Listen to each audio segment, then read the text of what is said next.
muchas gracias a todos y vamos a empezar ya con los 5 minutos de cortesía, porque además el profesor Rayo tendrá que salir deprisa al acabar la conferencia después de las preguntas. Quiero empezar dando 5 minutos, primero dando las gracias al Centro Riojano por acogernos aquí y por el detalle de ofrecer a todos los asistentes una copa de buen vino de Rioja al acabar arriba en los salones de arriba. Quiero dar también las gracias al Instituto Juan de Mariana, que nos ha apoyado y nos ha ayudado en la organización de toda la serie, no solamente de la conferencia de hoy, sino todo el ciclo de conferencias. Y dicho esto, yo lo que quiero es empezar a decir un poco lo que digo siempre que hay una conferencia del Centro Diego de Covarrubias, y es el de quiénes somos, qué objetivos tenemos, qué principios, y en 3 minutos os lo digo. El Centro Diego de Covarrubias es un centro de pensamiento sobre economía, religión y libertad, donde hay formado por personas independientes que se asocian para exponer y comunicar las ideas del liberalismo económico cristiano basadas en los escolásticos españoles del siglo XVI, uno de ellos el obispo Diego de Covarrubias, arzobispo de Segovia y de Ciudad Rodrigo, y que fue uno de los destacados protagonistas de aquella escuela. Nuestros objetivos también están muy claros y son defender e impulsar el desarrollo de una sociedad formada por personas libres, en una economía libre, en una sociedad libre, en el marco de los principios morales, éticos y culturales del cristianismo, es decir, una visión de la sociedad comprometida con la libertad individual y guiada por el sistema de valores en los que se basa la civilización occidental. Nuestros principios se basan en 3 pilares, que son esos 3 pilares nuestros principios, y la defensa de un sistema económico de libre mercado y libre empresa, con derechos de propiedad privada bien definidos y protegidos, un sistema económico además definido y defendido por San Juan Pablo II, que decía y defendía un sistema económico que reconoce el papel fundamental y positivo de la empresa, del mercado, de la propiedad privada y de la responsabilidad para con los medios de producción, la creatividad humana en el sector de la economía. El segundo pilar es un sistema político democrático con separación de poderes, igualdad de todos ante la ley y nunca mediante la ley, y el respeto de los derechos constitucionales de las minorías. Finalmente, un tercer pilar, que es un sistema moral y cultural pluralista basado en los principios éticos y culturales de la civilización judío-cristiana y greco-romana, es decir, un sistema de valores que actúa como marco en el que se desenvuelven los otros dos.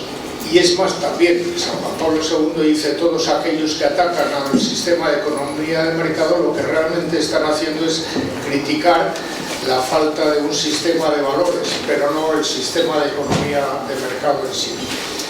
Y finalmente hay una cosa que sí que quiero decir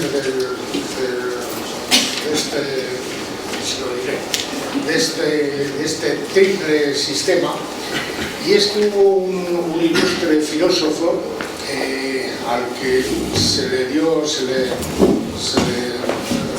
un certificado de defunción absurdo, que decía, pasando después de estos 3 pilares, que la descomposición de todo gobierno, cito, la descomposición de todo gobierno comienza por la decadencia de los principios sobre los cuales se ha fundado.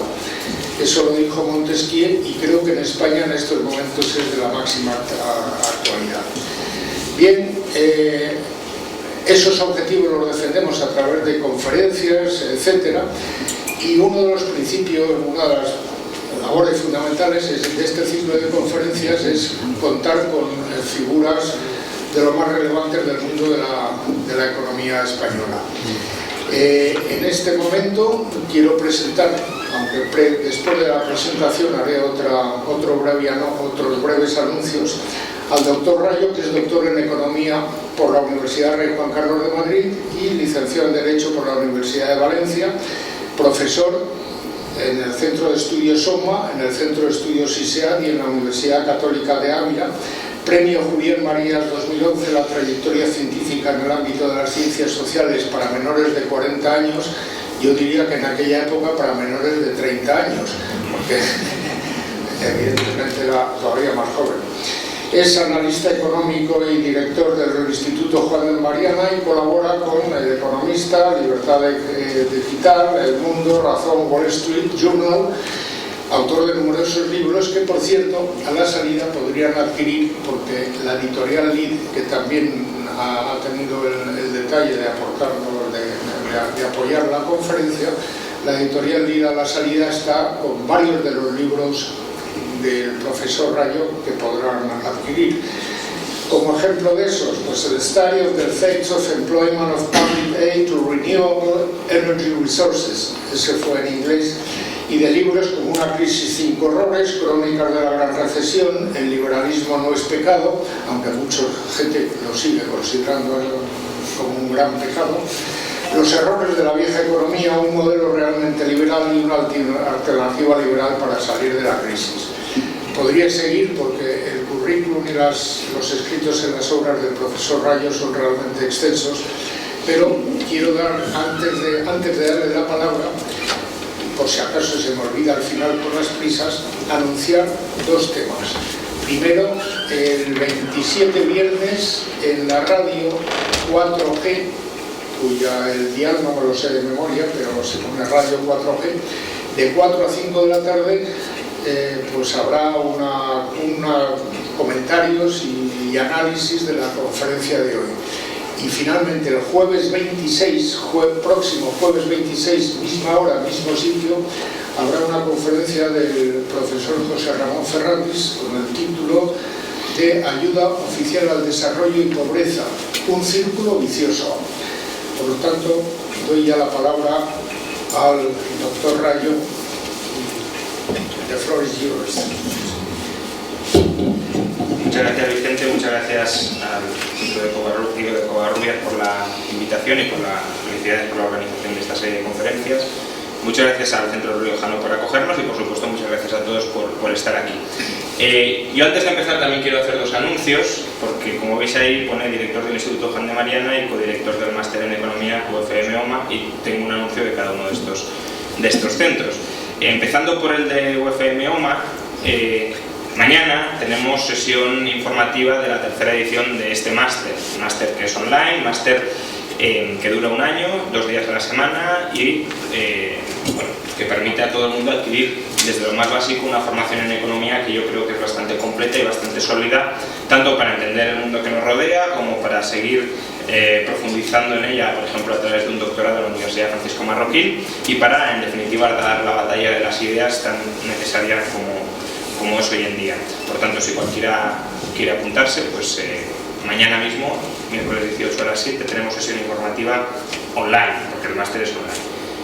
Segundo, Instituto Juan de Mariana, pues esta semana cumplimos 10 años, 10 años de lucha, no sé si infatigable, porque algunos estamos bastante cansados de dar ciertas batallas, pero desde luego sí de lucha comprometida con una serie de principios, de ideas, que intentamos que calen en la sociedad española, aunque bueno, no parece que de momento hayan calado mucho, más bien al revés, pero bueno, esto es lo de los contrafactuales. A lo mejor si no hubiésemos estado ahí las cosas todavía estarían algo peor, no sé si mucho peor, pero sí algo peor. Cumplimos 10 años, os invito a todos a que os paséis por el Instituto Juan de Mariana. Por ejemplo, este mismo sábado tenemos conferencia sobre Shadow Banking a las 8, calle Ángel número 2, alrededor del metro de la Latina, y sobre todo os invito a que visitéis nuestra página web, porque hoy la hemos renovado, hoy le hemos cambiado la cara oficial que tenemos en internet, y espero que disfrutéis y que también os informéis de todo tipo de errores, gazapos o sugerencias que podáis tener. De hecho, uno de ellos ya nos lo han comunicado, y es que no está adaptada para sitios móviles, o sea que no entréis ahora, esperaos a llegar a casa porque si no os decepcionará, pero es algo que desde luego corregiremos. Bueno, dicho esto, pues empezamos con la conferencia, que como sabéis se llama Desigualdad y Capitalismo, los errores de Thomas Piketty. Bueno, Thomas Piketty es un economista que lleva ya bastantes años, décadas incluso, escribiendo sobre desigualdad, pero que se ha hecho bastante famoso a raíz de este bestseller, que es bestseller pero no best reading, Capital en el siglo XXI. No es best reading porque sabemos por Amazon que la gente no suele pasar de la página 30, es decir, es un fetiche, el fetiche de las mercancías del que hablaba Marx justamente en el Capital, que bueno, se ha convertido en una moda que todo el mundo compra, no para ponerlo previsiblemente debajo para calzar una mesa ni para nivelar una mesa, sino para tener en la estantería y exhibirlo como una contribución a la lucha contra el capitalismo en el siglo XXI. Bueno, desde luego ha sido una contribución muy generosa a la cuenta corriente del señor Piketty, que por mucho que hable de desigualdad, parece que su desigualdad no le ha terminado de preocupar demasiado, porque ha ganado bastante dinero con este libro, cosa de la que me alegro. Pero bueno, Capital en el siglo XXI. Este es el libro que vamos a analizar, que vamos a desmenuzar y que vamos a criticar. ¿Cuál es la tesis fundamental del libro? Según el libro, el capitalismo tiene muchos elementos que lo hacen tender hacia la extrema desigualdad, es decir, que si dejamos solo desregulado el capitalismo neoliberal en el que estamos envueltos, básicamente tendemos a que los ricos sean cada vez más ricos y los pobres cada vez más pobres, o al menos que no se enriquezcan. Los diferenciales de riqueza se tienden a expandir. El motor principal de esta desigualdad, bueno, el que se decía en el libro que era el motor principal, porque ahora Piketty ha escrito un artículo en el American Economic Review el 31 de diciembre de 2014, donde viene a decir que no es el principal, que es uno más, que tampoco es tan importante, no es muy importante, pero le dedica un libro de 700 páginas a ese motor tan poco importante. Bueno, el motor fundamental, al menos en el libro, de esta evolución hacia la extrema desigualdad dentro del capitalismo es esta desigualdad que tantas veces habréis visto si habéis leído mínimamente algo sobre Piketty, que es R es mayor que G. ¿Esto qué significa? Que la tasa de retorno del capital es mayor al crecimiento económico de la economía. Básicamente, que si tú tienes un patrimonio, el rendimiento que obtienes por ese patrimonio, imagínate un 5% de tasa de retorno anual, es mayor que el crecimiento económico, el crecimiento del PIB. Se nos dice que el PIB crece pues, al 3%, al 2%. Bueno, pues en todo caso, según Piketty, crece menos que la tasa de retorno del capital. ¿Esto por qué es así? Pues según Piketty, por las dos leyes fundamentales del capitalismo, que bueno, voy a explicar brevemente, sobre todo para que entendáis el marco conceptual que utiliza Piketty. La segunda, quizá convenga explicarla antes que la primera incluso, la segunda ley fundamental del capitalismo es que beta es igual a S partido G. Bueno, ¿qué es beta? Beta es el número de veces que la riqueza total de la economía es mayor que el PIB. Imaginad que en una economía como la española puede haber 7 billones de euros en patrimonio, en acciones, en vivienda, en tierras de labranza, etc., y que el PIB de España es 1 billón. Beta sería 7 billones frente a 1 billón. ¿Bien? Entonces, según Piketty, beta tiende a largo plazo a ser igual a la tasa de ahorro dividido entre el crecimiento económico. Esto es una fórmula que si hacéis límites matemáticos efectivamente tiende a ser así. ¿Bien? Básicamente si vais acumulando ahorro y la economía acumula PIB a un ritmo más lento, pues al final se tiende a este porcentaje fijo, ¿no? Bueno, ¿qué viene a decir la segunda ley del capitalismo? Que si los ricos ahorran mucho, cada vez serán más ricos. ¿Bien? Básicamente.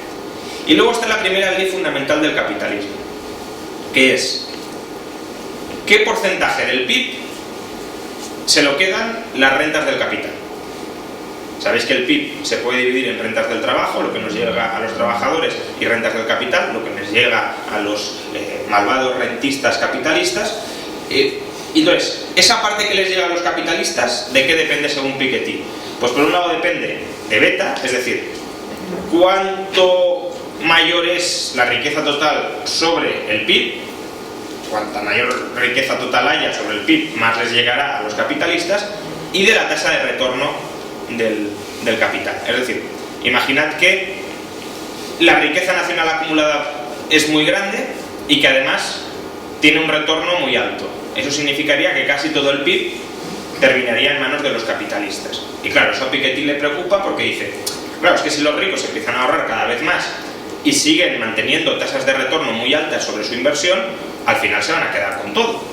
No nos va a quedar nada, bueno, a él por supuesto sí le quedaría, pero al resto de la sociedad trabajadora no le quedaría nada.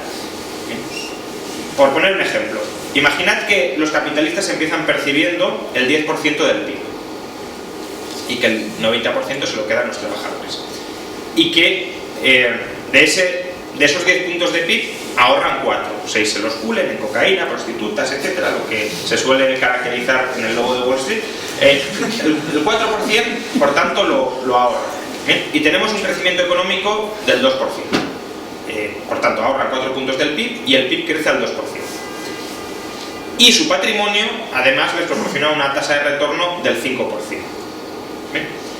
Con esas fórmulas tendríamos que beta sería de 200, es decir, la riqueza total de la economía sería el doble que el PIB.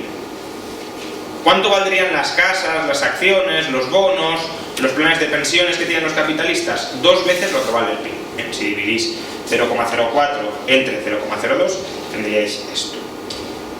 Bien, si los capitalistas pasan a ahorrar el 10% del PIB, es decir, si en lugar de ahorrar el 4 ahorraran el 10, ellos perciben el 10% del PIB. Por tanto, podrían decir, vamos a hacer este año un ejercicio de austeridad extrema, vamos a dejar de drogarnos y demás, y lo vamos a acumular todo en vivienda, en acciones, etc.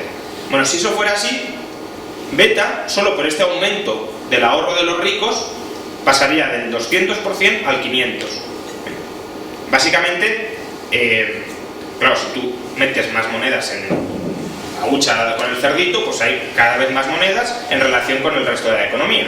Por tanto, si los ricos ahorran mucho más, ese capital acumulado crece de ser el equivalente a 2 veces el PIB a ser 5 veces el PIB. Bueno, si la tasa de retorno del capital no decae, recordad que era el 5, si yo tengo 5 veces el PIB y saco un 5% sobre 5 veces el PIB, ¿cuánto me queda de toda la economía? El 25%. 500% por 0,05, el 0,25%.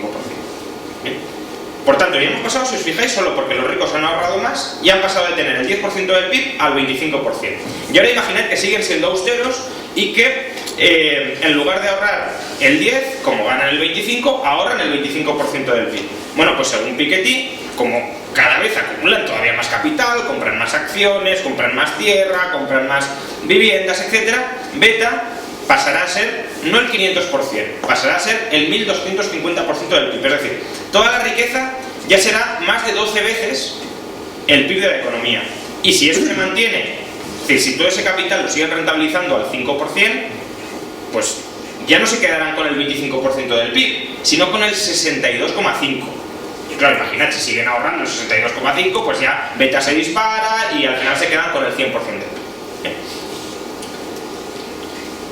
Entonces, obviamente para que Piketty llegue a esta conclusión, que básicamente es los ricos cada vez van reinvirtiendo lo que ganan, como no necesitan gastarlo todo porque ganan tanto, pues cada vez tienen más capital acumulado y al final, por tanto, se van quedando con porciones crecientes de la economía, pues tienen que asumir varias cosas. Primero que, bueno, asumir, o al final su tesis la lleva más lejos, ¿no? Dice, claro, y esto ya es un problema que además es dinástico, porque el rico cuando se muere lega su herencia, con lo cual los hijos, sin hacer nada, aunque sean subnormales profundos, pues solo por tener eso ahí van obteniendo cada vez más capital.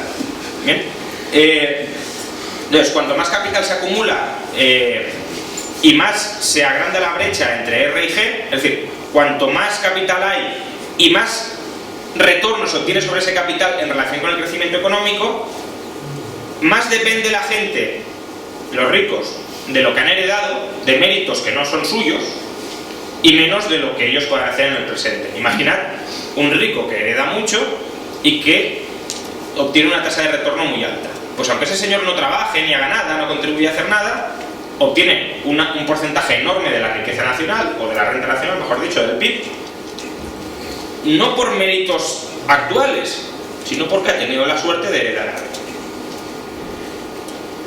Bueno, entonces según Piketty esto explica por qué el capital siempre está mucho más desigualmente distribuido que las rentas del trabajo, y eso también explica por qué la progresiva acumulación de capital, en lugar de reducir las desigualdades, las tiende a incrementar. Y aquí tenéis algunas cifras que yo creo que, si no las habéis visto, sí que son bastante sorprendentes. Esto es desigualdad de la renta. Entonces, desigualdad de la renta.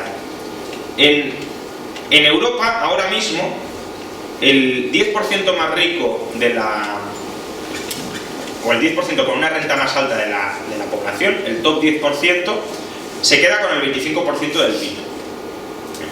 Sí, el 10% se queda con el 25%. El 1%, donde está por ejemplo Pablo Iglesias y tantos otros, el 1% se queda con el 7% del PIB. Por tanto, el 1% con más renta, insisto, se queda el 7% de toda la renta. El 40% de medio, es decir, del 50 al 90, digamos, se queda con el 45%, es decir, más o menos la parte que le toca, ¿no? Es el 40% de la población y se queda más o menos con el 45% del PIB. Y luego el 50% inferior, el 50% más pobre de la sociedad, hoy en Europa se queda alrededor del 30% del PIB. Eso es en cuanto a renta. Luego Piketty pone, por ejemplo, el caso de los países nórdicos, donde el 10% más rico se queda con el 20%, no con el 25%, el top 1 se queda con el 5%, no el 7%, y bueno, el 50% más pobre se queda con el 35%, no con el 30%. Y también coloca el caso hoy de Estados Unidos, donde el 10% más rico se queda con el 35%, el top 1% se queda con el 12% de toda la renta nacional, el 40% con el 40% y luego el 50% más pobre con el 25%, es decir, se queda con bastante menos. Y él pronostica que igual podemos llegar dentro de unos años a una distribución todavía más extrema de la renta, donde el 10% con más renta, más acaudalado, se queda el 45%, es decir, casi la mitad del PIB, el 1% sería el 17%, el 40% se quedaría solo con el 35% y el 50% el 20%, es decir, ya prácticamente el 50% no le quedaría nada. Esto es desigualdad de la renta. Y probablemente a algunos estas cifras ya os hayan empezado a decir, bueno, desde luego si nos vamos a una desigualdad como la de 2030, es bastante extremo, porque hay un 50% de la población que se queda apenas con el 20% del PIB y hay un 10% que se queda con el 45%. Bueno, pues atención a las cifras de desigualdad de la riqueza. Si esto os ha parecido extremo o muy acusado, fijaos en las de la riqueza. Hoy en Europa, que es el punto medio, el 10% más rico de la sociedad tiene el 60% de toda la riqueza.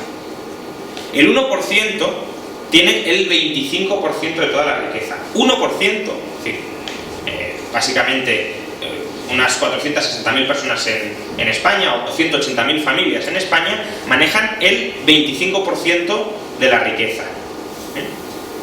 El 40% de en medio solo tiene el 35% y el 50% más pobre de la sociedad solo tiene el 5% de toda la riqueza nacional. Es por esto que muchas veces os escucharéis gente de Intermon Oxfam y demás que os dirá el 1% más rico tiene más que el 50% de la población. Es verdad, de hecho tiene 5 veces más que el 50% más pobre de la población.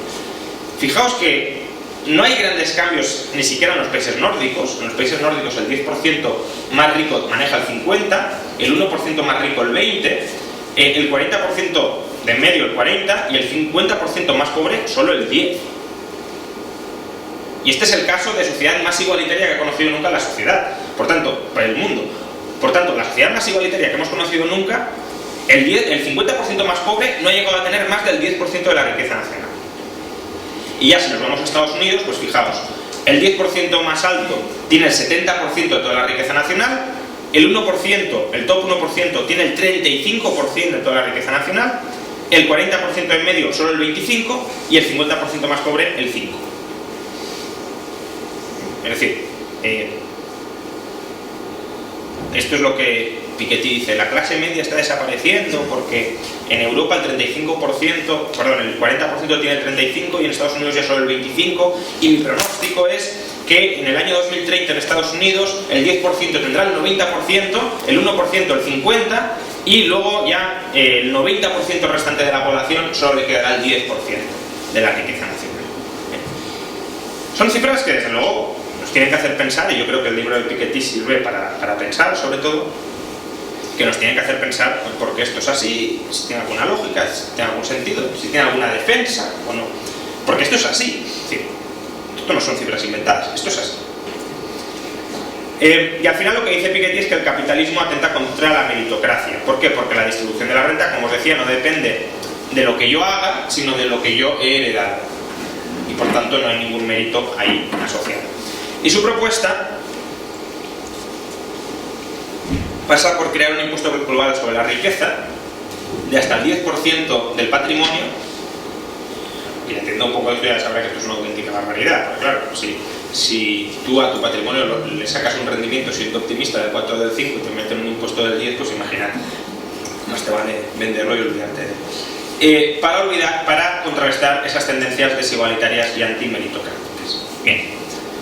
Esto es la tesis fundamental del libro de Piketty, tanto el modelo teórico que le lleva a decir que cada vez las desigualdades se extreman, como el diagnóstico real del mundo tal y como es hoy en día, que es un mundo pues con aparentemente una desigualdad muy dispar en la riqueza. Vamos a ver los tres errores clave, a mi juicio, del libro de Piketty.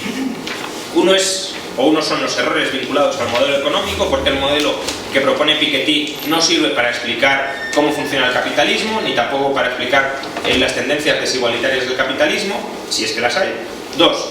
Errores en la interpretación histórica, es decir, por qué Piketty creo que no está interpretando adecuadamente bien cómo han evolucionado las cosas, porque claro, si yo os ofrezco esta foto, pues diréis, capitalismo, qué desigualitario es, etcétera. Bueno, tomemos un poco de perspectiva sobre cómo han pasado las cosas.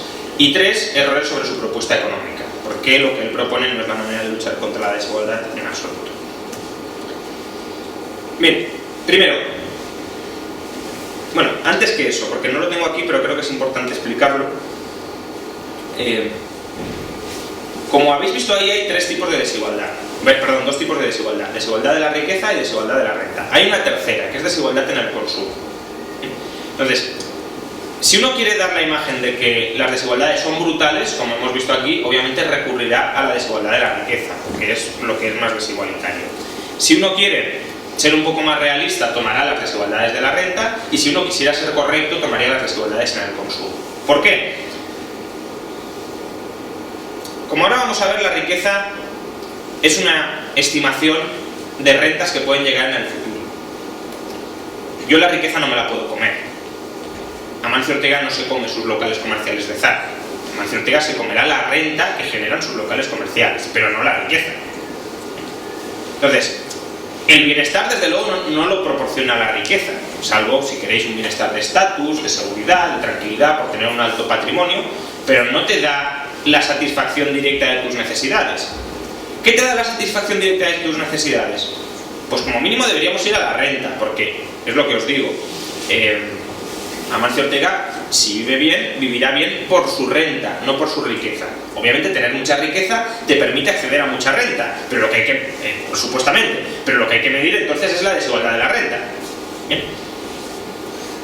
Pero ni siquiera la renta te da una medición de tu bienestar. ¿Por qué? Imagínate un señor que gana 1 millón de euros y que ahorra 1 millón de euros. Ese señor se estaría muriendo de hambre. ¿Por qué? Porque no consume nada. Lo que te da una medición de la desigualdad de la renta, del bienestar, que es el consumo efectivo que realice esa persona. Al final, si los ricos tienen mucha renta, pero la mayor parte de esa renta la destinan a reinvertir en sus industrias, en sus empresas, etcétera, simplemente están, pues bueno, si habéis estudiado teoría austríaca, están posponiendo su consumo indefinidamente para mantener el stock de capital. Y el stock de capital, obviamente, es la base de la riqueza y de la capacidad de generación de renta de un país. ¿Bien? Por tanto, al final, insisto, si queremos medir desigualdades de bienestar, deberíamos medir desigualdades en el consumo. Y en desigualdades en el consumo son más bien escasas. Es de las tres, con diferencia, la más baja. Para que os hagáis una idea, el índice Gini de la riqueza, el índice Gini, cuanto más cercano esté a 1, más extrema es la desigualdad; cuanto más cercano esté a 0, más extrema es la igualdad. 1 es desigualdad total, que es una persona lo tiene todo; 0 es distribución absolutamente igualitaria de la riqueza, de la renta o del consumo. Bueno, el índice Gini de riqueza, bueno, depende, pero en Occidente suele estar entre 0,7 y 0,8, que son desigualdades muy muy altas. El de renta suele estar entre 0,3 y 0,4, 0,45, por tanto ya hemos bajado prácticamente a la mitad. Pero es que el de consumo está en torno a 0,2. Por tanto, y de hecho, si muchas veces escucháis a estos que también cargan continuamente contra el capitalismo y la riqueza, uno de los argumentos que emplean es que nos estamos estancando porque los ricos no consumen. Y por muy ricos que sean, un señor no se va a comprar 10 coches. Y es verdad. Pero entonces, si se producen 10 coches, ¿esos 10 coches quién se los van a quedar? todos los demás ciudadanos, porque no se los va a consumir el rico. Entonces lo que hay que medir es la desigualdad en el consumo, no en la renta, no en la riqueza, ni siquiera en la renta. Pero bueno, dicho esto,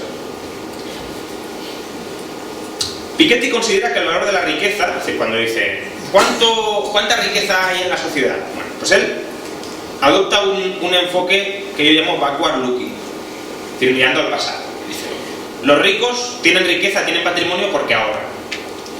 Es como la mentalidad del cerdito de la hucha, ¿ves? Vamos metiendo aquí dinero y como vamos metiendo aquí dinero, cada vez esto se hace más grande. Pero la riqueza no es eso. La riqueza se valora hoy en todas partes, bueno, siempre, pero quizá en un momento histórico tenía cierto sentido simplificar con el enfoque backward looking, hoy desde luego no lo tiene, se valora siempre con un enfoque forward looking. ¿Qué es la riqueza? La riqueza es la estimación que un patrimonio, que un determinado crédito, un derecho, la estimación de renta futura que va a generar, pues ya digo, ese entramado empresarial, ese derecho de cobro, etcétera, etcétera. Bien. ¿Por qué Facebook vale 100.000 millones de dólares? ¿Porque Mark Zuckerberg ha metido mes a mes 100.000 millones de dólares en una hucha? Obviamente no. Mark Zuckerberg, que empezó en un garaje, bueno, no en un garaje, Google sí, pero Mark Zuckerberg en una sala de universidad, creó un sistema, se empezó a sumar gente a ese sistema, incluso antes de que ese sistema empezara a proporcionar beneficios, la gente dijo, esto a lo mejor, en el futuro va a proporcionar unas rentas monstruosas.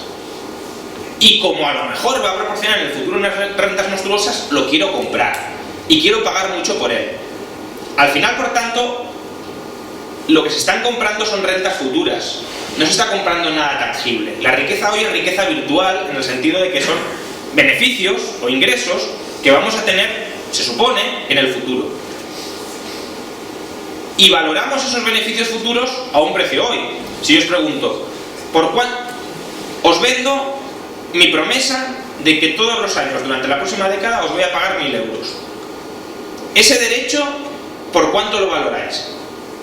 ¿Cuánto me estáis dispuestos a pagar por que yo me comprometa a pagaros todos los años 1.000 euros cada año? Y bueno, pues a lo mejor, obviamente no te voy a pagar 10.000 euros, porque si me vas a pagar 10.000 euros en una década y te tengo que dar los 10.000 euros, pues no gano nada. Prefiero tener el pájaro en mano que no los ciento volando. Por tanto, ya me aplicaríais un descuento de que eso está por llegar y que el dinero me lo tenéis que dar ahora. Luego, podéis decir, este tío es un sinvergüenza, que seguro que se va a jugar con el dinero y no voy a cobrar, por tanto aquí hay un cierto riesgo de que, aunque se haya comprometido a pagarme 1.000 euros al año, no me los pague. Y si el riesgo es muy alto, diré, bueno, pues vale, no está mal la oferta que me haces, pero más de 2.000 euros no te pago porque seguro que te fugas, etc. Entonces, ¿cuánto vale hoy esa estimación de flujos futuros de caja o de beneficios futuros? Pues depende. Depende de lo ciertos que sean esos flujos de caja futuros, depende de lo alejados que estén en el tiempo, depende de el conocimiento que tenga la gente que quiere comprarlos, de si son más o menos ciertos, etc. ¿Bien? Entonces, la riqueza es absolutamente forward looking. Cada segundo, cada minuto, se está valorando la riqueza de una sociedad en función de su capacidad de generación de renta futura. Imaginad que yo hoy me gasto 1.000 millones de euros en crear una cadena de supermercados que vende los productos el doble de caros que Mercadona. ¿Cuánta riqueza tengo? Podemos decir cero. Probablemente los locales comerciales valgan algo. Bueno, si he alquilado los locales comerciales, ni siquiera eso, tendría cero. ¿Por qué? Vale, si yo he metido 1.000 millones de euros. ¿Eso significa que tengo 1.000 millones de euros de patrimonio? No, significa que he dilapidado 1.000 millones de euros. Porque soy incapaz de generar, con este sistema empresarial que he creado, renta futura. ¿Por qué? Porque la gente no me va a comprar a mí, se va a ir a Mercadona a comprar si vende a la mitad de precio. Y al revés, imaginad que, pues digo, yo soy un científico, tal, monto un laboratorio por 4 perras en el garaje de mi casa y sintetizo 4 cosas que no entiendo, o sí entiendo, y descubro, imaginad, una vacuna para el cáncer, o una cura para el cáncer, mejor dicho. Y que he invertido, toda mi inversión han sido 5.000 euros o 10.000 euros. ¿Cuánta riqueza tengo? Puedo tener cientos de millones de euros, o miles de millones de euros. Si hay patentes tendré miles de millones de euros. Por tanto, ¿la riqueza de qué depende? ¿De lo que yo he metido o de la capacidad de generación de renta futura del sistema que yo he creado? Obviamente, de la capacidad de generación de riqueza futura que yo he creado. Entonces, fijarse a lo que hay, o en lo que hay, para decir lo que va a haber, es un enfoque absolutamente disparatado. Y decir que los ricos son ricos porque ahorran es falso. Si tú reinviertes en cosas que no generan valor, destruyes tu patrimonio. No lo aumentas, lo destruyes. Y justamente una de las decisiones más difíciles que hay que tomar es escoger quién gestiona tu patrimonio. O gestionarlo tú mismo y gestionarlo bien. Mucha gente también dice, bueno, los ricos contratan asesores. Sí, sí. Banco de Madrid, por ejemplo. Entonces, no es tan sencillo escoger asesores. Precisamente, vamos, si miráis algo de economía, hay problemas de principal agente muy graves.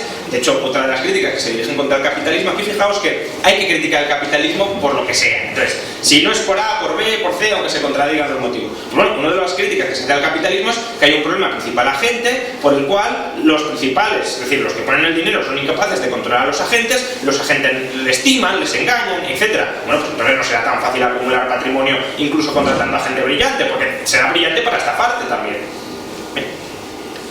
Vale, por tanto, quien dispone de capital o riqueza no dispone ya de las rentas futuras, como decíamos, sino solo de una expectativa de las mismas. El valor de esas rentas futuras esperadas debe descontarse al presente según la impaciencia y el temor existentes en el mercado.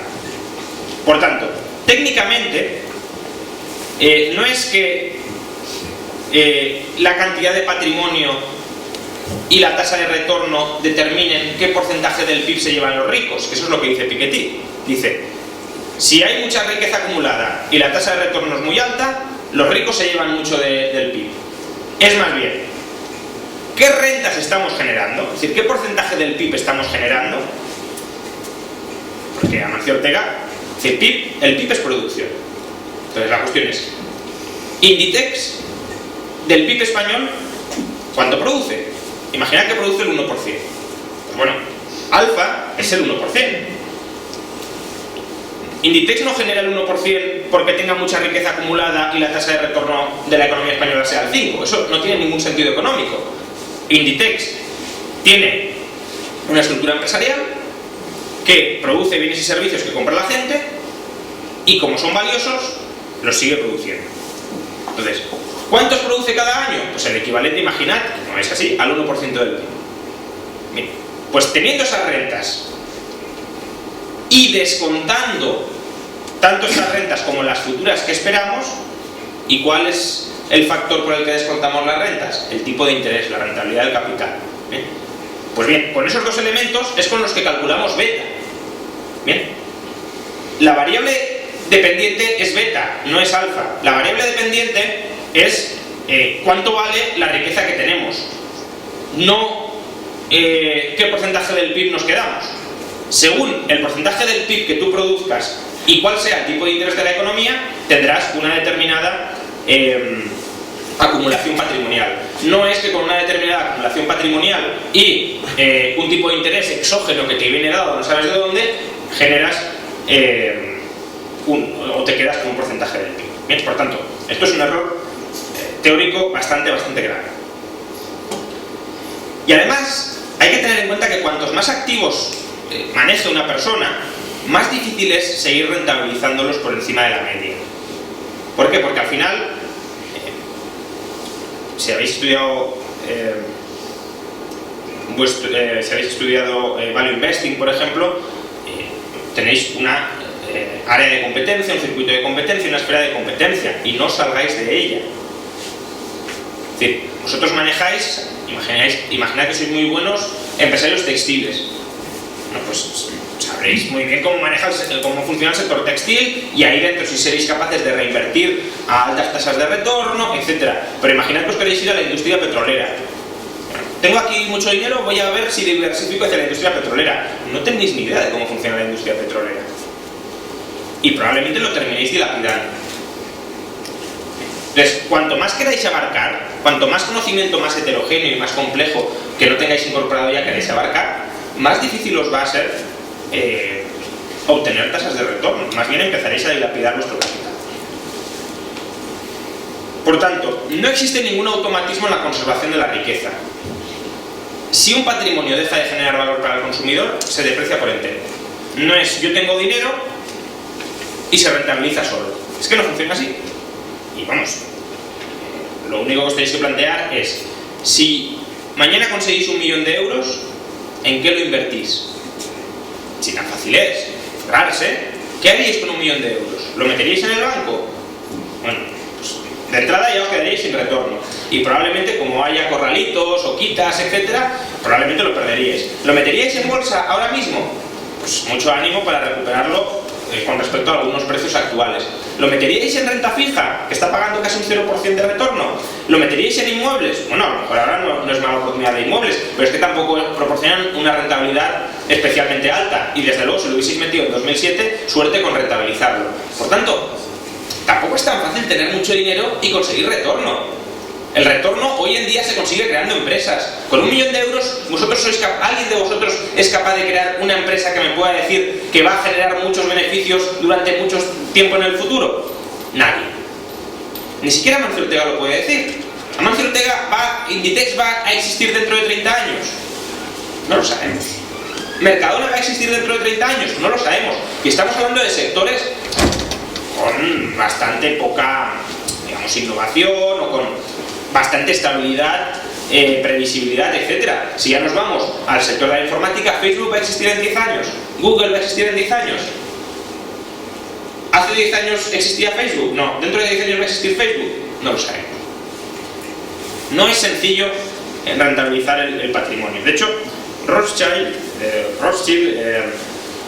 que bueno, es uno de los típicos odiados por todos los anticapitalistas, decía: estaría contento si pudiese transferir a mis descendientes 1/4 parte de mi riqueza actual. No el doble, el triple, 4 veces, 1/4 parte de mi riqueza actual. Que más o menos, no sé si... En valor actual yo creo que no lo va a conseguir. Es decir, si actualizamos los precios de la riqueza que tenía este señor en su momento, creo que no lo va a conseguir. ¿Por qué? Imaginad las amenazas que existen sobre la riqueza. Inflación, ciclos económicos, nacionalizaciones, impuestos sobre plusvalías, impuestos sobre sucesiones, guerras, revoluciones, cambios tecnológicos, cambios regulatorios y cambios en el gusto de los consumidores. Y hay que añadir otro que no está aquí: tener muchos hijos. Es verdad, es decir, una descendencia bastante amplia divide los patrimonios. Todo eso son amenazas que existen para conservar el patrimonio, no son pocas. ¿Lo guardo debajo del colchón? Vale, pues la inflación te lo va a comer. ¿Lo invierto en constructoras? Vale, el ciclo económico te lo va a matar. ¿Lo tengo en eléctricas, que es un sector muy seguro? Sí, espérate a que nacionalizan las eléctricas, Pablo Iglesias y compañía. ¿Impuestos sobre plusvalías? ¿Gano mucho dinero? Vale, sí. Montoro va a pasar por caja con el 20% y te lo va a reclamar. ¿Impuesto de sucesiones? Pues bueno, ya está al caer, incluso en la Comunidad de Madrid. ¿Guerra? ¿Revoluciones? Bueno, a lo mejor lo veis lejano. Pensad en el siglo XX cuántas ha habido en Europa. En Europa. No me voy a países africanos ni asiáticos, en Europa. Cambios tecnológicos. Cada vez la tecnología varía más.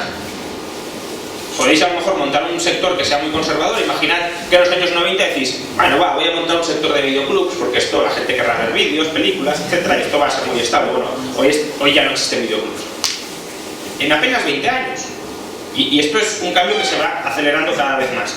Y cambios regulatorios, obviamente, en un país como España, que aprueba cada año 1 millón de páginas en boletines y diarios oficiales, como para que no haya cambios regulatorios. Y luego, cambios en los consumidores, cada vez los gustos son más personalizados y el consumidor es más caprichoso y más exigente. Por tanto, es que no es fácil. Y luego, si además tienes un cierto sentimiento por repoblar la humanidad, pues ya te quedas sin patrimonio. Bien, de hecho, no sé si habéis leído mi artículo, si es así no contestéis, porque obviamente habría trampa, pero ¿qué creéis ¿qué ha pasado con las personas que eran súper ricos en el año 87? El año 87 no es que sea un año trucado, es el año en el que se elabora la primera lista Forbes de las personas más ricas del mundo. ¿Qué creéis que ha pasado con las 10 personas más ricas del mundo en el año 87? Más o menos han conservado su patrimonio. ¿Qué rentabilidad media creéis que han logrado sobre su patrimonio? Piketty dice que el capital automáticamente logra un 5% al año, un 4% al año. ¿Qué rentabilidad media creéis que han logrado estos súper ricos? Que además, según Piketty dice en su libro, deberían lograr todavía más que la media, porque tienen mejores asesores, mejores medios. ¿Qué creéis? ¿Qué rentabilidad media creéis que han logrado? O habéis leído todos el artículo y por tanto todos estáis moviendo la lengua para contestar, o hay demasiada vergüenza aquí instalada. ¿Qué rentabilidad media creéis que han logrado? Han perdido más del 50%. ¿Negativa de cuánto? 30%. 50% algunos. Sí. Y solo... Tú lo has leído. Eso es trampa. Y algo seguido de contabilidad solo. Bueno, efectivamente se han arruinado prácticamente todos. Y las pérdidas, sobre todo en los puestos más altos, oscilan entre el 50 y el 80%. Aquí tenéis la lista. De hecho, decidme si os suena alguno. Si os suena los Bill Gates, los Steve Jobs, los Mark Zuckerberg de la época. Bueno, el primero, Yasuhaki Tsutsumi. Tenía un patrimonio de 20.000 millones de dólares y hoy le quedan, a valor actual, menos de 700. Es decir, ha perdido el 96% de su patrimonio. Luego, Taichiro Mori, 15.000 millones, pues bueno, a sus herederos les quedan 3.000, 80% de pérdidas. El tercero y el cuarto deben ser tan ricos y tan populares que no he encontrado ni rastro de ellos por internet. Es decir, deben ser unos patrimonios gigantescos y ocultísimos a los ojos de la opinión pública. El quinto era Salim Ahmed bin Mahfouz. De 6.200 millones de dólares le quedan a su heredero menos de 2.000, más del 70% de pérdida. Luego tenemos los hermanos Royce, 6.000 millones de euros. Les quedan a sus herederos 12.000. Bueno, estos han duplicado su fortuna, no está mal. Pero la ganancia media anual para duplicar en 28 años es del 2,7% anual. Tampoco es que sea Piketty dice el 4,5, pues bueno, el 2,7. Luego los hermanos Reichman, 6.000 millones de dólares tenían. Bueno, pues solo en 1992, es decir, 5 años después de esta lista, solo les quedaban 100 millones. Y hoy tienen casi 1.000. Obviamente esto no es porque esta gente ahorre mucho, porque para ahorrar 900 millones partiendo de 100 mucho has de ahorrar de tu renta. Esto es porque esta gente, bueno, más o menos entiende cómo se hacen negocios, les puede salir muy mal uno y arruinarse, como se arruinaron en el año 92, y luego se volvieron a reconstruir y a reinventar. Y hoy tienen, ya digo, unos 1.000 millones, que aún así es una pérdida del casi 85%. El octavo era Yoshihiro Iwasaki, 5.600 millones de dólares, hoy tiene 2.800, a su heredero, una pérdida del 50%. Luego está Kenneth Roy Thompson, este quizás sea el único que os pueda sonar, porque es el que era propietario y que vendió Thomson Reuters. Bueno, este señor tenía 5.400 millones y hoy le quedan 9.300, pero aún así, insisto, es un rendimiento de menos del 3% anual. Y el último, Keizo Saji, 4.000 millones, le quedan a sus herederos, o bueno, a este señor, creo que sigue vivo, 4.600 millones de dólares, rendimiento medio anual del 1,1%. Por tanto, nada parecido a este rendimiento que según Piketty es automático, que no hay que hacer nada, es facilísimo, del 4,5% de media anual, y en general unas pérdidas brutales de su patrimonio. ¿Por qué? Pues porque no es fácil conservar el patrimonio, y no lo es no porque esta gente haya dilapidado, haya roto el cerdito y se haya puesto a gastar y gastar, lo es porque esta gente tenía una serie de activos que han dejado de ser capaces de generar renta futura para los demás y por tanto se deprecian enormemente. Bien, lo que pasa es que, claro, hay una pregunta que todavía no está contestada y es: ¿cómo es posible que si R se sitúa permanentemente por encima de G, es decir, si el capital efectivamente renta, y hay evidencia empírica de que así es, el capital renta, por ejemplo, de media el 5% anual, ¿cómo es posible que las rentas del capital no se coman todo el PIB? Es decir, una cosa es que haya casos particulares de gente que se arruine, pero si en general los ricos tienen un rendimiento medio del 5% y la economía crece al 2 o al 1,5%, deberían tener un porcentaje, es decir, esa gente debería de media ir quedándose con casi toda la economía. Y hay economistas que esto no lo entienden. Es decir, cuando salió lo de Piketty dijeron, ostras, es verdad, si la tasa de retorno está por encima del crecimiento económico, por necesidad tenemos que ir a que se termine quedando con la economía. Bueno, hay varios elementos que impiden que esto sea así. Primero, no se ahorra toda la renta. Por tanto, tú le sacas un 5% a lo que reinviertes. Pues si reinviertes el 10%, puedes estar sistemáticamente reinvirtiendo el 10% y que prácticamente solo te sirva para cubrir el capital que se te está depreciando. Imaginad que tenéis una inversión de 100.000 y se os deprecia cada año 10.000. Pues bueno, aunque le saques el 10%, ese 10% que le sacas antes de amortizaciones lo tienes que destinar a reponer el capital. Y de hecho, si ya no ahorras todo el rendimiento que sacas, todavía menos. Luego, aunque se ahorrara toda la renta, no toda ella constituye una inversión exitosa generadora de nuevas rentas. Imaginad que de media el capital exitoso saca un 5%, pero eso no significa que los que se han arruinado, porque claro, cuando te dices ¿cuánto capital hay en la economía? Pues, no sé, 1 billón de euros. Y han generado este billón de euros un beneficio de 50.000. Claro, lo que no está viendo ahí es todo el capital que se ha destruido, porque si yo invierto 50.000 y no sale adelante, eso no vale nada, como hemos dicho. Entonces, un billón de euros de riqueza más 0 es 1 billón de euros en el denominador. Y en el numerador, 0 de rendimiento más 50.000 millones que se acaba el billón de euros de riqueza, que sí que es rentable, pues lo mismo. Entonces, tú puedes invertir y si esa inversión no sale bien, pues la pierdes. Luego, aunque se ahorrara toda la renta, y todo ese ahorro se transforma en inversiones exitosas, parte de esas nuevas rentas que tú generes pueden ir a parar a los trabajadores. Pero imaginad que invertís 100.000 millones de euros. Bueno, pero es que a lo mejor se os va todo en salarios. Que no toda reinversión es nuevo rendimiento neto. Parte de ese rendimiento se lo pueden apropiar los trabajadores si tienen poder de negociación bastante alto. De hecho, cuando estamos cerca del pleno empleo, lo normal es que todo lo que se invierta prácticamente vaya para sostener subidas salariales, no subidas del rendimiento del capital. Y ya por último, y creo que esto es lo que menos gente ha visto, extrañamente, y es que imaginad que todas las nuevas rentas que obtiene un capitalista las reinvierte y las reinvierte con éxito, y además se apropia él de los retornos de esas nuevas rentas, de esa nueva riqueza, etc. Bueno, eso no significa que todas las otras inversiones de la economía, dado que tú has invertido bien, vayan a subsistir. Imaginad que mañana Joan Roig crea un nuevo Mercadona, abre un nuevo Mercadona y le va fantásticamente y saca un 7 o un 8% de retorno en ese Mercadona. Bueno, lo sacará, pero probablemente a costa de que otro supermercado que había en la esquina cierre. Con lo cual, las rentas del capital que tenía ese otro supermercado desaparecen. Y sí que es verdad que se las queda Joan Roig, pero ¿por qué? Porque ha creado un modelo de negocio superior al del otro supermercado.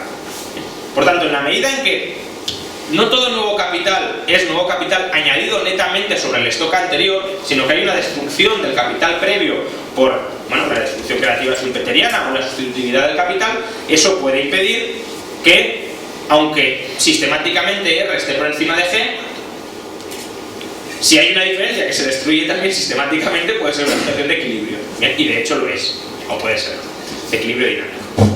Vale, vamos con los errores de la interpretación histórica. Bien, por tanto, los errores teóricos, que el capitalismo no funciona metiendo ahorro, acumulando ahorro en un saco. Funciona utilizando tu ahorro para crear modelos de negocio. Y esos modelos de negocio están continuamente expuestos a valoración del mercado. Y el mercado valora esos modelos de negocio según la expectativa que ellos tengan de que tú vas a salir exitoso con esos modelos de negocio.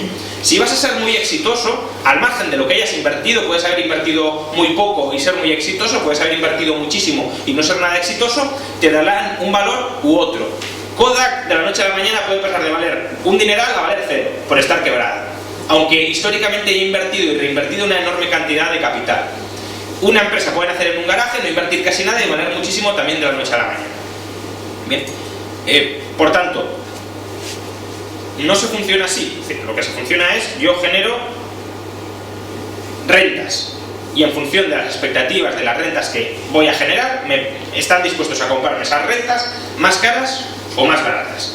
Y si soy incapaz de generar rentas, es decir, si se muere el rico de turno y colocan a un zopeiro al frente, eso puede no valer nada de la noche a la mañana. ¿Por qué? Porque si ese señor es incapaz de utilizar la estructura de capital que ha heredado para seguir generando rentas, eso no vale nada. Bueno, vale el valor liquidativo. ¿Que el valor liquidativo qué es? Lo que otros empresarios estiman que pueden rentabilizar comprando trozos de la empresa. Bueno, si yo compro este local comercial, aquí le voy a sacar un rendimiento X y por tanto estoy dispuesto a llegar a pagar tanto por este local comercial. Porque los ricos tampoco es que quieran vivir en los locales comerciales. Es decir, los locales comerciales no se valoran en función de la utilidad directa que tiene para el rico, sino de la capacidad que el rico prevé para reutilizarlos en generar valor para los demás. Ese es el problema teórico. Histórico. Pues bueno, que si lo que dice Piketty fuera cierto, es decir, si el capitalismo realmente operara con R más G y por tanto cada vez se acumulara más capital por reinversión del capital, no, él nos da la estimación, lo veis en este gráfico, desde el año 0 hasta la actualidad, del crecimiento económico y de la tasa de retorno. Si os fijáis, la tasa de retorno siempre ha estado en torno al 4,5%, incluso un poquito más en algún momento, y el crecimiento económico pues ha estado en 0, 0,1, 0,2, 1,5, salvo en los últimos años que ha llegado a subir hasta el 3. Claro, si no capitaliza estas dos tasas de retorno, estas dos tasas de variación, la del crecimiento y la de la tasa de retorno, aplicando la formulita de Piketty y demás, nos debería dar conservadoramente, porque he supuesto un crecimiento medio del 2% desde el año 1000, que claramente veis que no ha sido así, nos debería dar una beta de 15.000. ¿Qué era beta? Recordad, ¿cuánto vale más la riqueza total acumulada sobre el PIB? Una beta de 15.000, si este gráfico fuera cierto y si los procesos de acumulación de capital que describe Piketty son verdad. ¿Sabéis de cuánto es beta hoy? 7. Por tanto, de 15.000 a 7 hay una cierta diferencia. Y por tanto, esto debería hacer dudar de que los procesos descritos por Piketty sean tan inexorables como él nos los describe. De hecho, si os fijáis, beta es, bueno, he dicho 7, en algunas partes es 5,5 o 6, no 7. Beta es bastante estable en general. Aquí tenéis la desagregación de beta para Inglaterra desde el año 1700 hasta 2010. Básicamente lo que dice es en qué está metido el patrimonio de los ingleses desde el año 1700 y cuántas veces ese patrimonio era superior al PIB de ese año. Entonces, si os fijáis, hasta el año 1910 beta era prácticamente 7 con escasísimas oscilaciones. A partir de 1910 hay una serie de cambios, guerras mundiales, revoluciones, etcétera, que hunden el valor del capital. Obviamente la gente le entra miedo, se vuelve más impaciente, la inflación te machaca más y por tanto descuentas mucho más esas rentas futuras que pueden llegar o no. Y a partir del año 1950 aproximadamente, cuando ya hay la reconstrucción económica internacional, el peso del capital vuelve a aumentar. Y esto es un proceso que se repite en todos los países, tanto en Inglaterra, Francia, Alemania. En Estados Unidos, fijaos, como no ha sufrido ni guerras ni internas, ni revoluciones, ni cosas raras, fijaos que beta se ha mantenido más o menos estable en torno al 450. No ha variado desde el año 1770, significativamente, ha variado un poco, ha oscilado un poco, que también habría que ver cómo ha medido Piketty y todo esto, pero bueno, en general digamos que no ha variado mucho. Y en Canadá llegó a caer un poco, pero tampoco de manera exagerada. Bien, por tanto, eso es lo primero.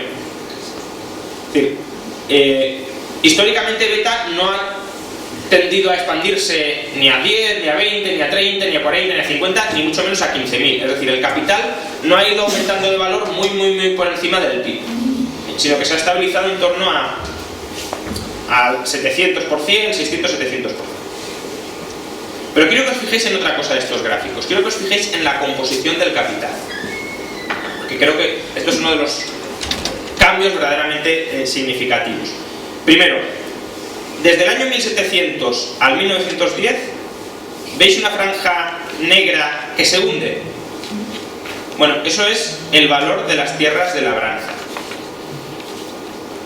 En el año 1700 su valor era equivalente a 4 veces el PIB. Sí, digamos, uno podía comprar todas las tierras de Inglaterra con 4 años de PIB. ¿Bien? Hoy tiene un valor equivalente, creo que a 2 semanas. Las tierras de labranza de Inglaterra, 2 semanas de PIB. Esto para que luego digan que es fácil conservar el capital. Es decir, imagínate un señor que tenía tierras, pues no tiene por qué haber perdido valor, que tampoco estamos hablando de eso, estamos hablando de desigualdad, es decir, de posición relativa. A lo mejor ese señor es más rico, sería hoy más rico con esas tierras que en el año 1700, pero el porcentaje de la riqueza nacional que estaría manejando sería ridículo hoy en relación con el 1700.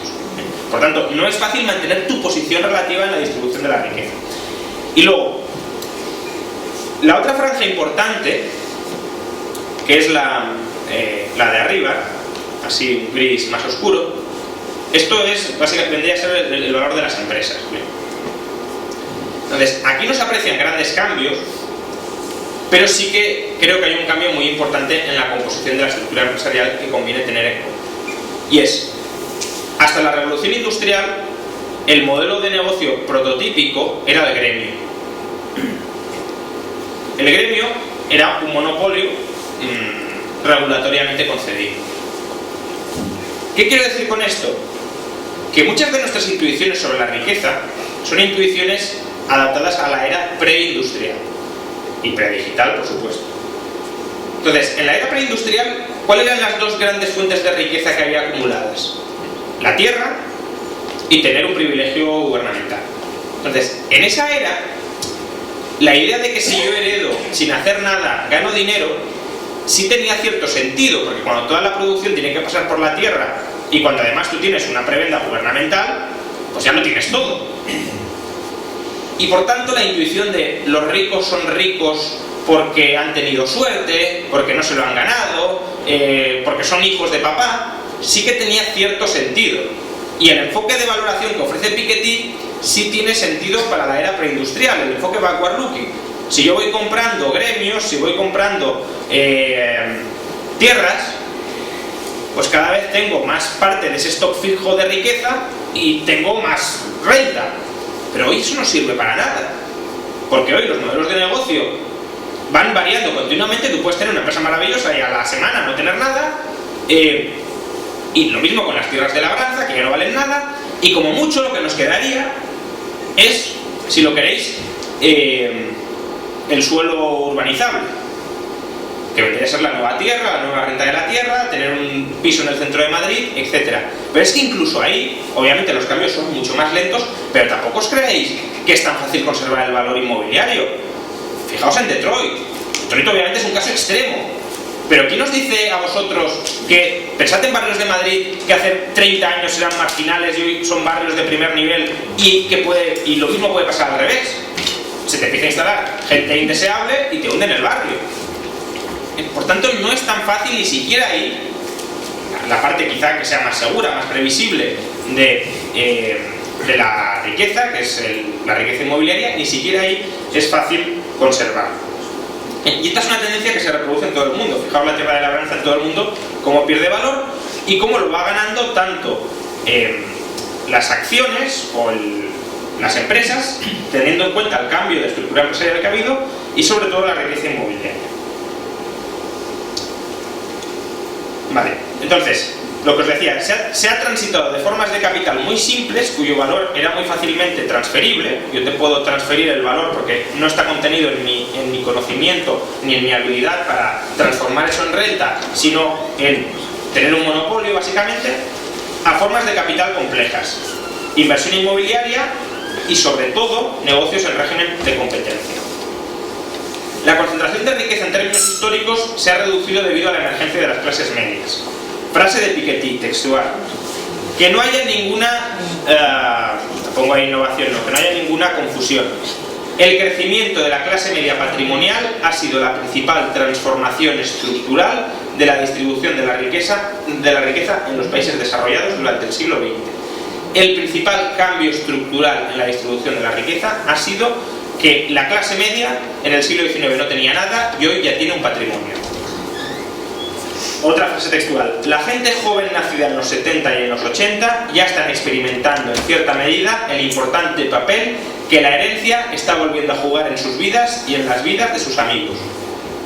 Es decir, la gente de nuestra generación, mi generación, a la que por desgracia se nos van muriendo familiares, ya está viendo cómo esos familiares han acumulado patrimonio y nos lo dejan en herencia a nuestros padres.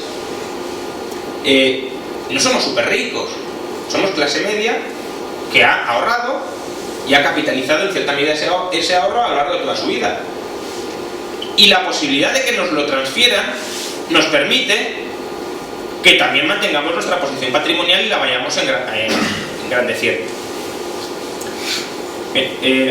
Por ejemplo, fijaos aquí la distribución de la riqueza, el porcentaje que tiene o que tenía el top 1% tanto en Estados Unidos como en Europa, que es las dos líneas de abajo, como el top 10% en Estados Unidos y en Europa. Estamos casi en mínimos históricos. El top 10% llegó a tener el 90% de la riqueza europea y el 80% de la riqueza estadounidense, y hoy tiene el 70 y el 65%. Es verdad que ha remontado un poco en los últimos años, pero es que frente a la brutal caída que ha experimentado antes, es un rebote que ya veremos si se mantiene. Y en el top 1% la caída todavía ha sido más brutal, del 65% en Europa a apenas el 25%, y en Estados Unidos el 33%. ¿Bien? Por tanto, estamos en uno de los momentos de toda la historia donde la riqueza está más igualitariamente distribuida o menos desigualitariamente distribuida. Obviamente te puedes preocupar, decir, bueno, a ver si la tendencia de estos 10-15 últimos años se mantiene durante un siglo y volvemos a cómo estábamos a principios del siglo XX. Pero desde luego no es el momento para montar el escándalo que se ha montado con Piketty. Debería ser todo lo contrario. Alegrémonos de que nunca la riqueza prácticamente ha estado mejor distribuida ahora que en toda su historia. Y lo está además por lo que dice Piketty, porque ha surgido una clase media patrimonialista, es decir, una clase media que empieza a tener patrimonio y que lo empieza a dejar en herencia. Tercer error fundamental de Piketty al juzgar la distribución de la riqueza: no incluye el capital humano. No incluye el capital humano. ¿En qué dos cosas invierte la clase media? En vivienda y en capital humano, en la educación de sus hijos. Y una de esas dos patas básicas del patrimonio de una familia no lo incluyes en tus mediciones. La economía del conocimiento es una economía donde cada vez el capital humano vale más. Si tú hoy fichas a todos los ingenieros de Facebook, Facebook no vale nada, prácticamente nada. Facebook vale lo que vale por sus trabajadores y por sus empresarios. La empresa en sí misma no vale nada. Es fácil, bueno, la red también, la red de clientes que tiene, etcétera, pero sería muy fácilmente copiable y reproducible. Hay ciertos costes de cambio, es verdad, pero no vale mucho. Lo mismo con multitud de otras empresas. Entonces, no incluir el capital humano, que además es una de las principales fuentes de riqueza de mucha gente. Es decir, según Piketty, un jubilado que tenga en la cuenta corriente 50.000 euros y que cobre una pensión de 600 es mucho más rico que un recién licenciado en el MIT que va a cobrar en un par de años $100.000 anuales. ¿Por qué? Porque no está valorando cuánto vale el título del MIT. ¿El título del MIT vale algo? Hombre, yo creo que sí.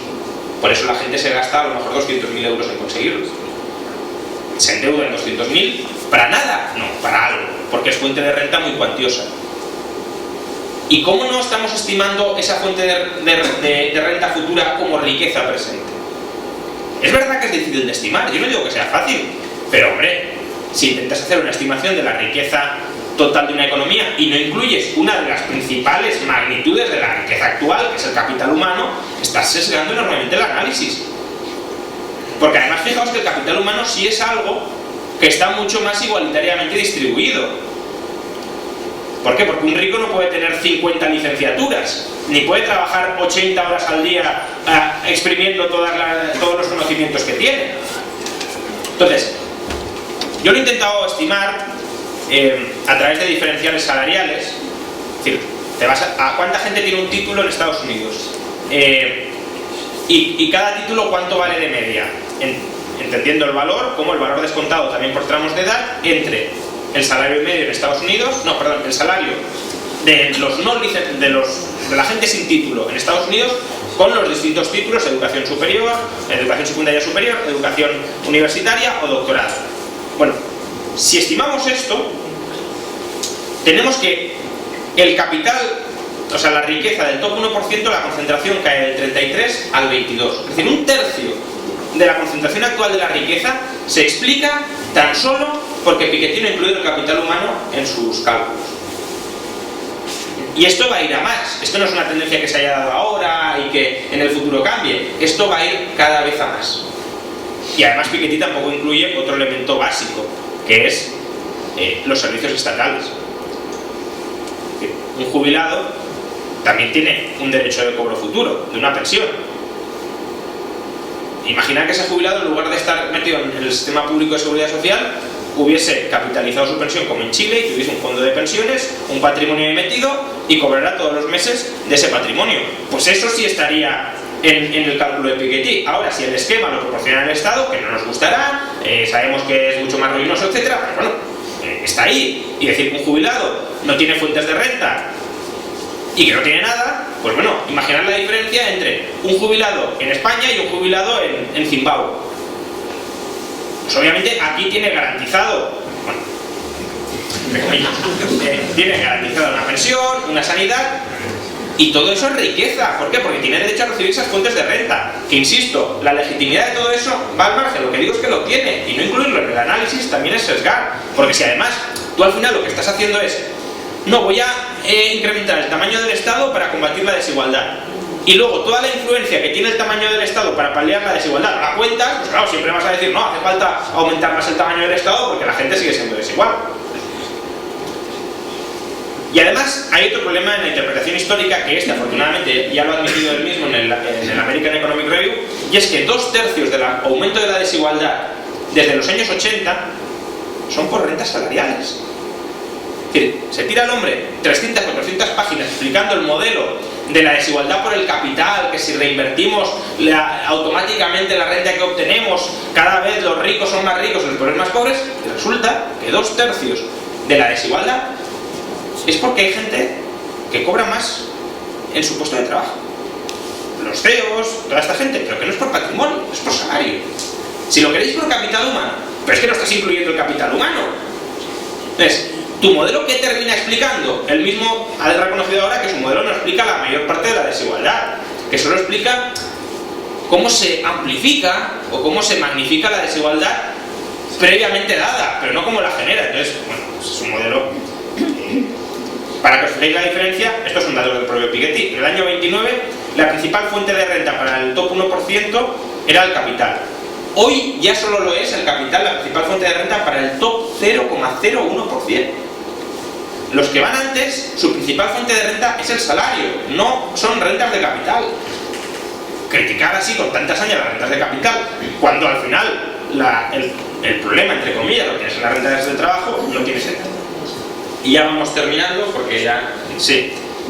Errores en sus propuestas económicas.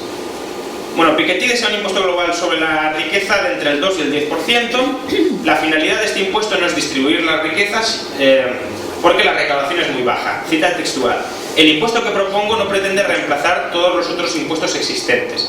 Jamás proporcionaría nada más que un complemento bastante modesto a otros flujos de ingresos de los que depende el Estado moderno.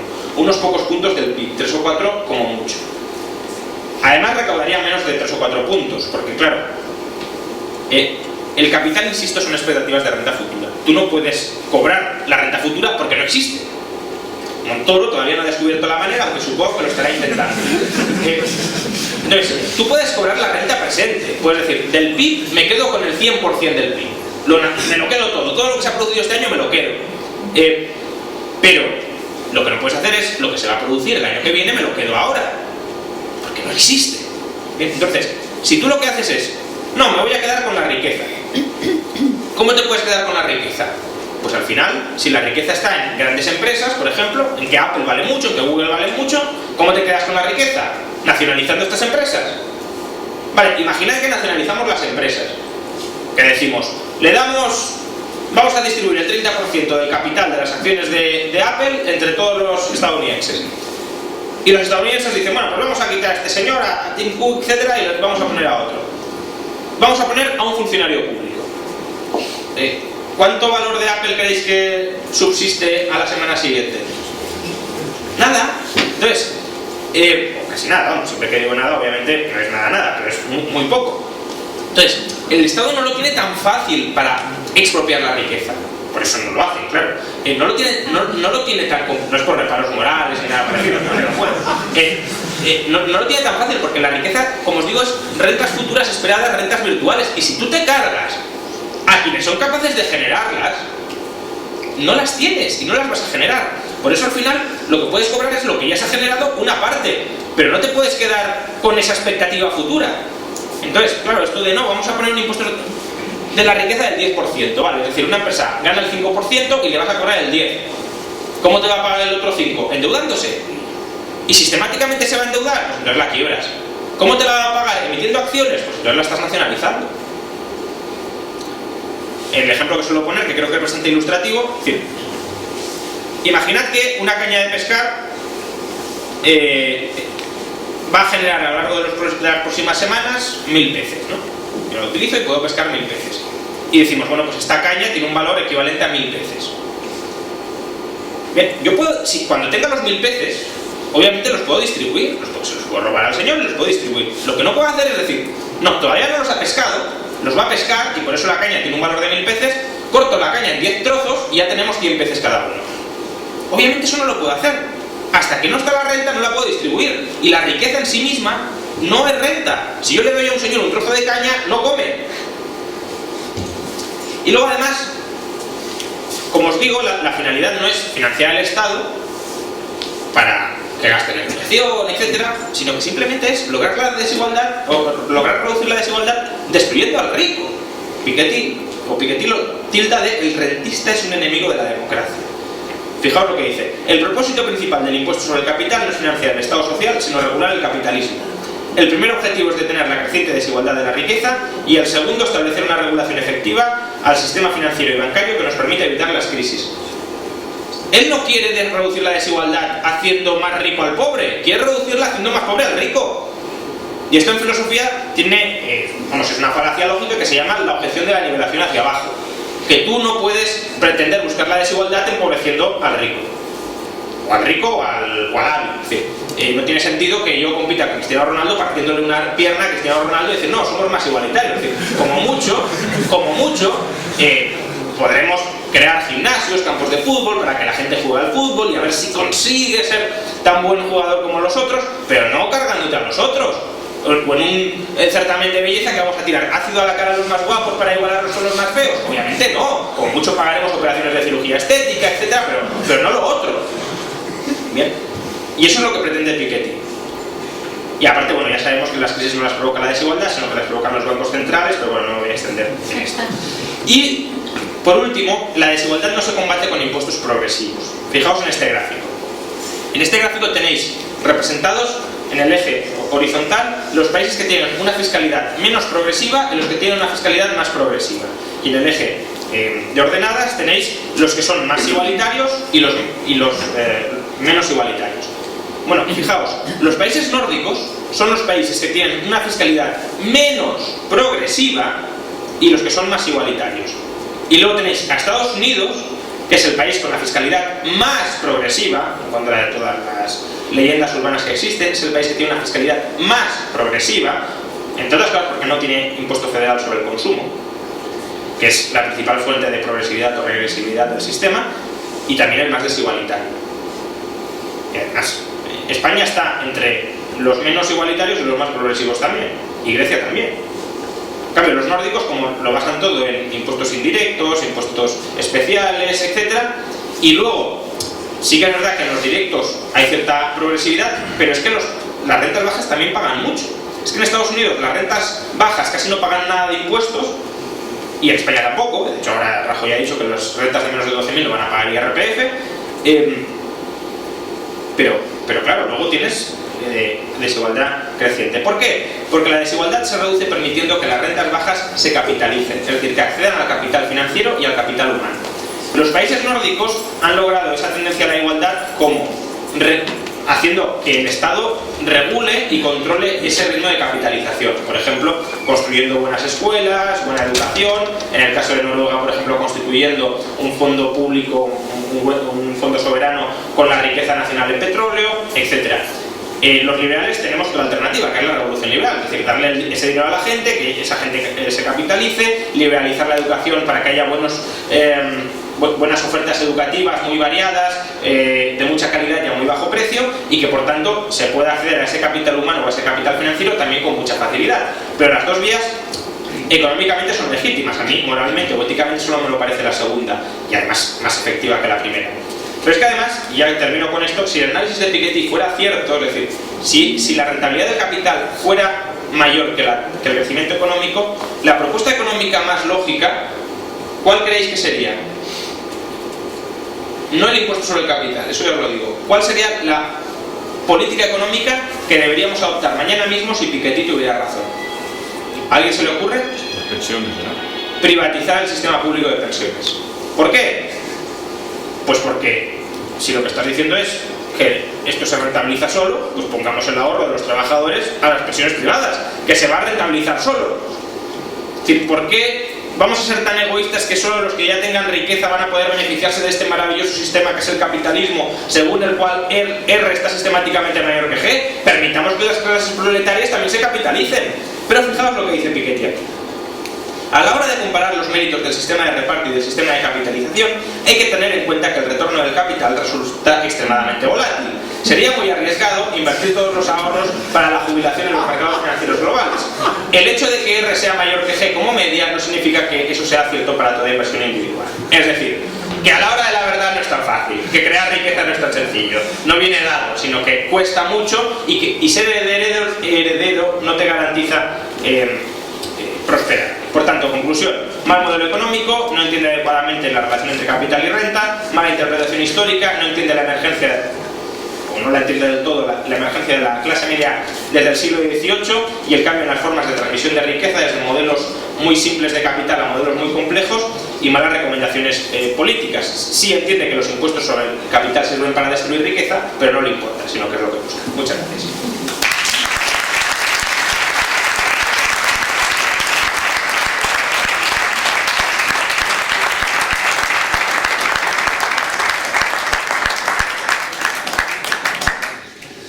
Siento que nos hayamos comido el tiempo porque el profesor Rayo se tenía que ir, pero yo creo que al menos para 3 preguntas que no sean conferencias, sino preguntas concretas, vaya sobre esto. Un segundo.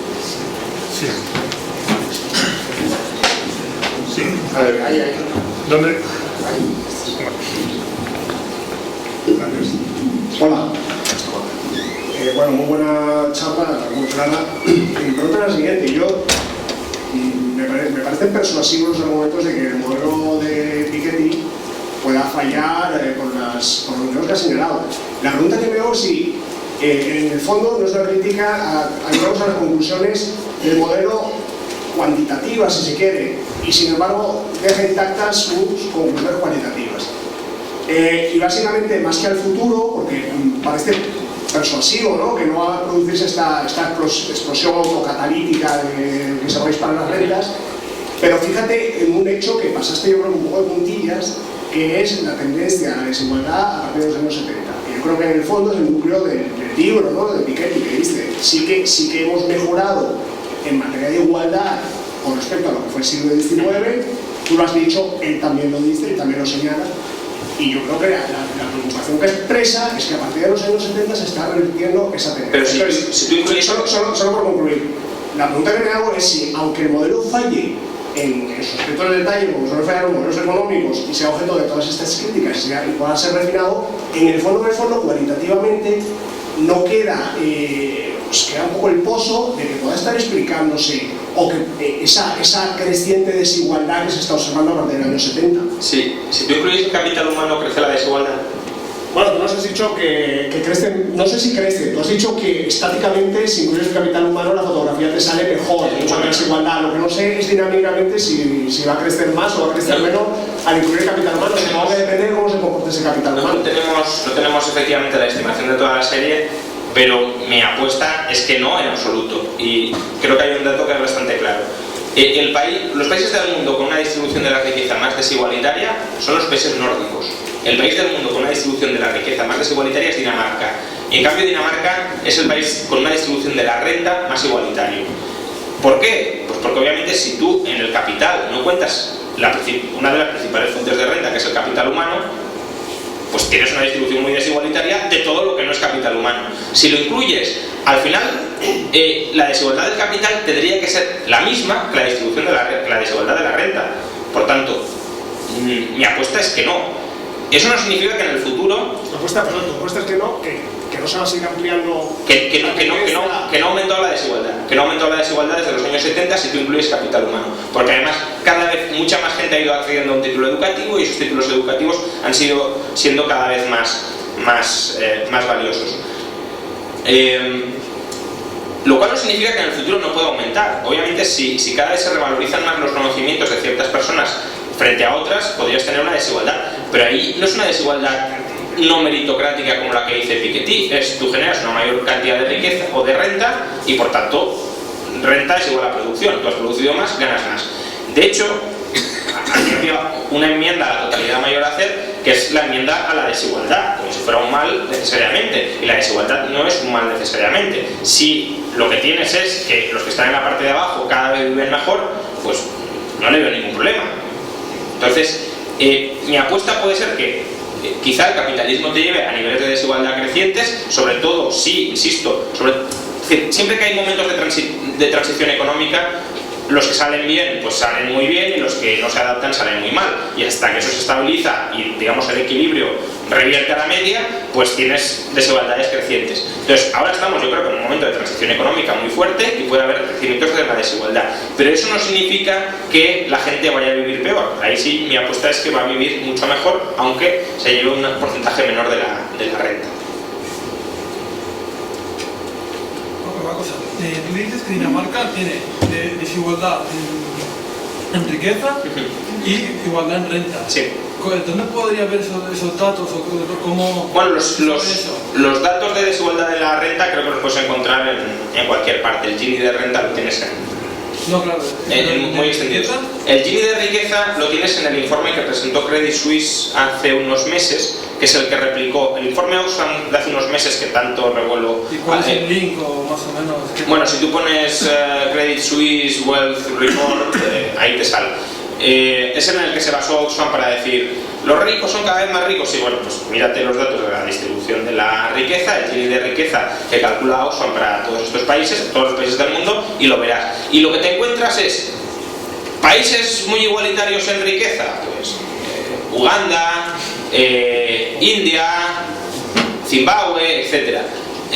Países también Australia, no digo que no, pero países muy desigualitarios en la riqueza: Noruega, Suecia, Dinamarca, Suiza, Hong Kong, Estados Unidos, Singapur. Bueno, ¿dónde prefieres vivir? Pues claramente. España también es muy igualitaria, por cierto, en la riqueza, y Grecia también. ¿Con riqueza te refieres a casas? A patrimonio, sí. Patrimonio, vale. Acabo ya. ¿Y en Dinamarca en qué se concentra la riqueza? ¿En dónde está? Bueno, ese dato desagregado no te lo dan. Vale. No sé, habría que verlo. Una tercera pregunta. Sí. ¿Por qué crees que en España está tan aceptado, digamos, que el no respeto a la propiedad privada y que te la puedan quitar tan fácilmente. ¿Crees que es un tema educacional o económicamente? Porque en el colegio, en el instituto nadie da muy poca gente de economía. ¿Y qué crees que es lo que hace falta para que haya de verdad una alternativa liberal en España? Bueno, yo creo que en España está muy extendido el caradurismo, porque intenta en España decir que te van a quitar la casa, porque es su propiedad privada también. A ver, ¿qué partido se atreve a decir no? Vamos a poner un impuesto sobre la primera vivienda del 10%. No, ya lo ha dicho Podemos, No, Podemos... Porque quería quitar las segundas y terceras viviendas, pero no las primeras. ¿Por qué? Porque esa propiedad está muy distribuida y afecta a mucha gente. Y claro, la gente lo que dice es, sí, hay que quitar la riqueza a los demás, no a mí. Entonces, la propiedad privada propia yo creo que está bastante asumida como buena. Nadie quiere hacer como la URSS leninista de meter en sus casas a decenas de personas a desahuciados, etcétera. Que, de hecho, tanto que estamos diciendo los desahuciados, etcétera, pero siempre es no, que el Estado proporcione una solución. Yo no.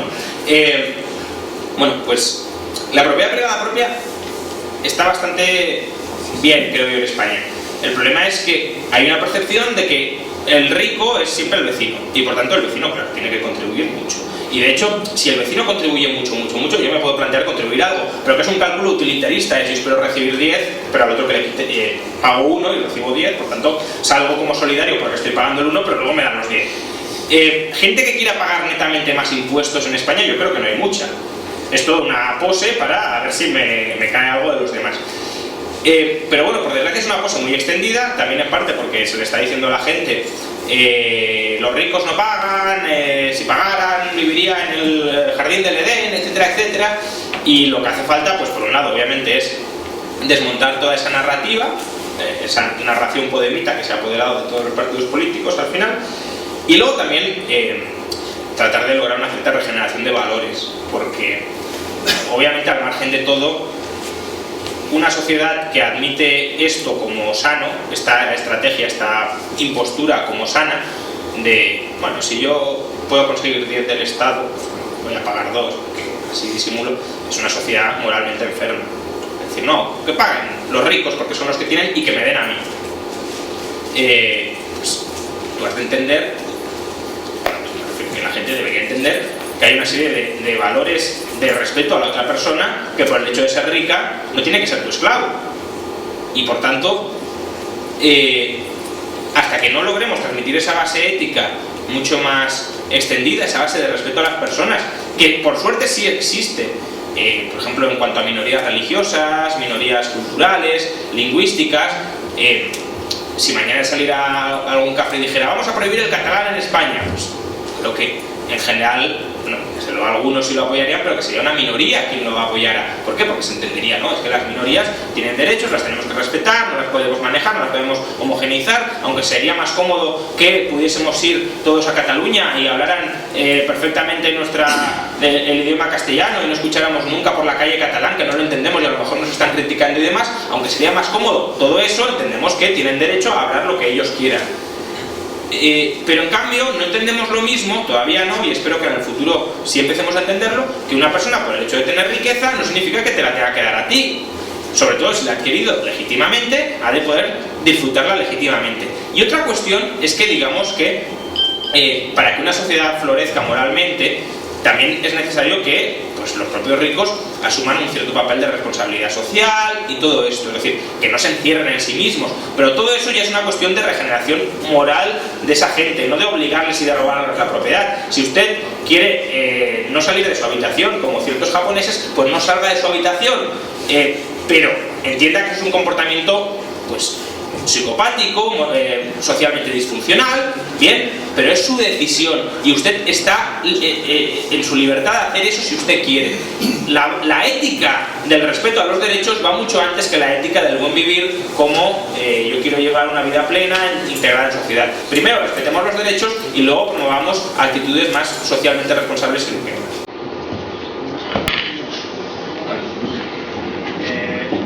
La verdad es que me encantaría llegar a las 9. Lo que tenías que haber hecho es convocar la conferencia a las 6:30 en vez de a las 7. Aprendemos de cara al futuro. Sobre todo conmigo, sí. Sobre todo, pasará un rato, sí, que no pasaré de 1 hora. Bueno, pues muchas gracias al profesor Rayo, y antes de despedirnos, otra vez los 4 avisos. Primero, hay una copa de vino arriba. Segundo, el viernes 27, programa de radio sobre lo que acaba de hablar el profesor Rayo. El jueves 26 a las 7, conferencia del profesor Juan Ramón Fernández, que se ha ido ya, sobre ayuda oficial, desarrollo y pobreza, un círculo vicioso.